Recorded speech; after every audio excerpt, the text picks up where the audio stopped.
আচ্ছা, কেউ যদি আপনাকে অনেক বদনাম করে তাহলে আপনি কি মাটির নিচে চলে যাবেন? বিষয়টা মোটেও না। আবার কেউ যদি আপনাকে অনেক প্রশংসা করে তাহলে আপনি কি আকাশের চাঁদ হাতে পাবেন? মোটেও না। এতে আপনার অবস্থানের কোনো পরিবর্তন হবে না। কেউ আপনাকে বদনাম করলে যদি মন খারাপ হয়, অনেক মন খারাপ হয়, শুনেও না শোনার ভান করাই উত্তম। আবার কেউ যদি আপনাকে অনেক প্রশংসা করে, এতে অনেক বেশি খুশি হওয়ারও কিছু নাই। কারণ এতে আপনার অবস্থানের কোনো পরিবর্তন হবে না।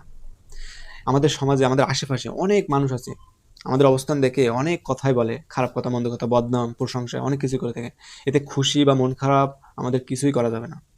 কারণ আমরা যদি তাদের কথা শুনে থেমে যাই, তাহলে আমরা আমাদের গন্তব্যে পৌঁছাতে আরও দেরি করে ফেলবো। এজন্য কারো কথায় কান না দিয়ে নিজের ইচ্ছা মতো, নিজের মানে স্বাধীনতা চিন্তা শক্তিকে কাজে লাগিয়ে চলা উচিত। তাহলে আমরা গন্তব্যে আরো তাড়াতাড়ি পৌঁছাতে পারবো। ধন্যবাদ সবাইকে। সুস্থ থাকবেন, ভালো থাকবেন।